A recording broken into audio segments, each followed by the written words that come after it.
नमस्कार, जय श्री राम। स्वागत है आप सभी का पुनः एक बार। मित्रों, आज आपको एक ऐसा बहुत ही सरल चमत्कारी उपाय बताने जा रहा हूं, जिसको आप अगर करेंगे तो एक साथ सभी 9 के 9 ग्रह नवग्रह आपसे संतुष्ट हो जाएंगे। करना क्या है? कोई बहुत बड़ा काम नहीं है, कोई हजारों लाखों रुपए खर्च करके करने वाला काम नहीं है, बहुत ही सरल है। और जो उपाय बताने जा रहा हूं उसके करने में जो सामग्री लगेगी वो बहुधा आपके घर में ही होगी, और नहीं है तो बहुत सस्ती 50-100 रुपए की आ जाएगी। करें मित्रों, भंडारा आम तौर पर हमारी सनातन संस्कृति की परंपरा रही है कि भंडारा लगाते हैं गरीबों को, जिनको भोजन नहीं मिलता उनको खिलाने के लिए। पुण्यदान माना जाता है, पुण्य कर्म माना जाता है, क्योंकि हमारे धर्मशास्त्रों में अन्नदान महादान माना जाता है। अन्नदान से कोई बड़ा दान नहीं होता है, क्योंकि शास्त्र कहते हैं अन्नो वही प्राणा है, अन्न से प्राण होते हैं। गीता में बताया गया है कि अन्न से प्राण होते हैं। यज्ञात् भवति पर्जन्या, पर्जन्यात् धन संभवात्, अन्नात् भवति भूतानि। अन्न से सभी प्राणियों की संतुष्टि होती है, जो खाने के लिए सबको चाहिए। पशु पक्षी हो, मनुष्य हो, पशु हो, पेड़ पौधे हों, सब खाते हैं, सबको भोजन चाहिए। भोजन का रूप अलग अलग हो सकता है, लेकिन भोजन सबको चाहिए। इसलिए भोजन दान, अन्नदान महादान माना जाता है। अब आप इतना पैसा नहीं है कि बड़े बड़े लंगर भंडारे चला सकें, तो क्या करें? अगर ग्रह दोष से आप पीड़ित हैं, कोई भी ग्रह हो, सूर्य हो, चंद्र हो, मंगल, बुध, गुरु, शुक्र, शनि, राहु, केतु, कोई भी ग्रह हो, एक साथ अगर जन्म कुंडली आपने किसी को दिखाई है, उसमें विभिन्न ग्रहों का जप बता दिया, पूजा पाठ बता दिया, वो हजारों रुपए में हो रहा। अब इतने पैसे हैं नहीं, पंचांग दिखाने के लिए तो 10, 20, 50 रुपए है नहीं, तो इतना बड़ा पूजा पाठ के लिए धन लाएं तो कहाँ से लाएं? ये वीडियो उन्हीं सभी के लिए है। तो लेना क्या है? सबसे पहले लेना है गेहूं का आटा। अब आटे क्या है?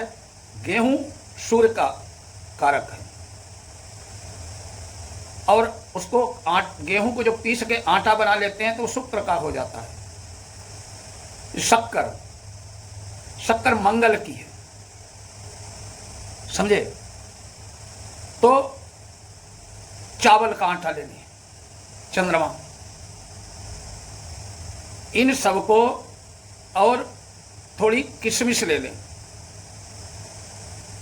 गेहूं का आटा, चावल का आटा, खांड या शक्कर, किशमिश और गरी गोले का बुरादा ले लें, और एक गरी गोला अलग से ले लें। थोड़े से घी में रख के कढ़ाई में इसको तल लें, हल्का सा भून लें, सारी वस्तुएं डाल के। और काले तिल और सफ़ेद तिल जो दोनों मिला के डालेंगे तो चितकबरा एक केतु का हो जाता है।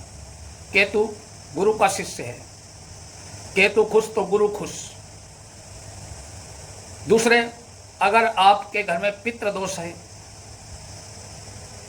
तो ये जो उपाय करने जा रहे हैं, तिल डालने से आपके पितरों की भी संतुष्टि होगी, पितृ दोष से भी आपको मुक्ति होगी, केवल ग्रह दोष से नहीं। तो ये सारा बना करके बुरादा शनिवार के दिन सूर्यास्त से पहले कहीं ऐसी जगह डाल के आया करें जहां कीड़ी चींटी हो। अगर आप ऐसा करते हैं तो आप देखेंगे कि आपके सारे ग्रहों का दोष आपसे दूर होगा। ग्रह संतुष्ट होंगे तो आपके जीवन में सुख आएगा, समृद्धि आएगी, बीमारी जाएगी। अगर पितृदोष है तो वो दूर होगा, उससे भी समृद्धि आएगी। आपके बिगड़ते हुए काम बनने लगेंगे, मान सम्मान समाज में प्राप्त होगा।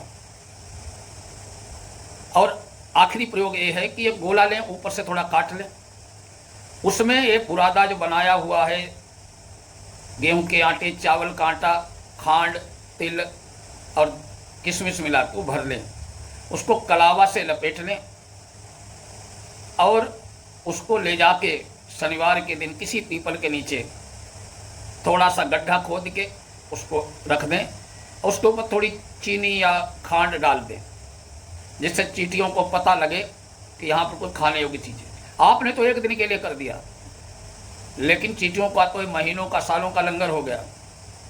अगर आप ये करेंगे तो इतना प्रभावशाली प्रयोग है कि आपके जीवन में बरकत ही बरकत रहेगी, धन धान्य की समृद्धि होगी, जीवन आनंद में व्यतीत होगा, ग्रहों की कृपा होगी आप पर और पितरों की कृपा होगी। एक उपाय सरल है, छोटा है, लेकिन बहुत ही प्रभावशाली है। करें, निश्चित ही लाभ होगा। ओम नमः शिवाय।